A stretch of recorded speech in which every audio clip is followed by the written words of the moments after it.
Serwis informacyjny Wydarzenia zaprasza Rafał Szlaga. Górnośląskie organizacje walczą o wpisanie śląskiej mniejszości do ustawy o mniejszościach narodowych i etnicznych. Trwa akcja zbierania 100 000 podpisów pod obywatelskim projektem ustawy. We wtorek głosy poparcia zbierano w Rudzie Śląskiej.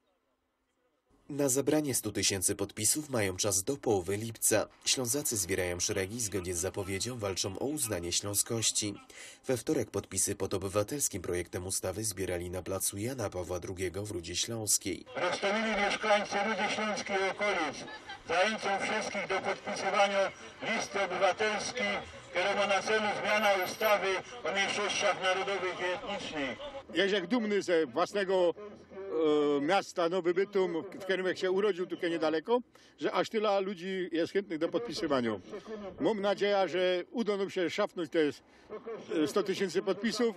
Pod projektem chętnie podpisywali się mieszkańcy. Robili to z różnych pobudek. Ja się tu urodził, Ślązok z dziada pradziada i powinno być, żeby Ślązoki mieli swoje takie tenie, jak się to godzą, żeby my byli osobno, że tak powiem. Twierdzę, że to jest dobra inicjatywa i to powinno być popierane przez wszystkich Ślązaków. Ja zdecydowałem się podpisać ze względu na to, że po Śląsku godą mnie i tak wara, żeby utrzymać. Bo to jest bardzo ważne, a to u nas zanika. Już nie ma tych takich... No, takie piękne mamy tradycje śląskie, że rzeczywiście zostać przy tym.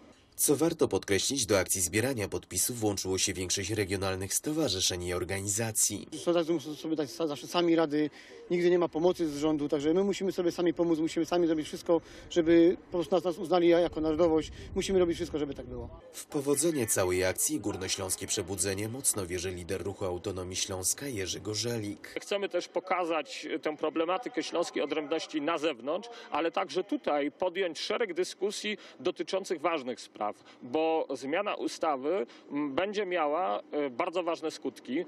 Będzie oznaczała, że Ślązacy, którzy płacą podatki tak jak wszyscy, będą mogli skorzystać z części tych pieniędzy, finansując swoje przedsięwzięcia na polu kultury. Leon Swaczyna nie ukrywa, że Ślązacy w Polsce są od wielu lat traktowani po macoszemu. Jako przykład podaje zamieszanie przy rejestracji Stowarzyszenia Osób Narodowości Śląskiej. Ślązoki chcieli być w autonomicznym regionie Polski, a Polska po prostu Ślązoków zdradziła. No i Ślązoki czują się zdradzone. Jak to powiedział Konstanty Wolny, wielki polski przedwojenny mąż stanu, Polska jest w stanie sprostytuowania w oczach Ślązoków. Czy Ślązacy dopną swego, przekonamy się za niespełna 3 miesiące.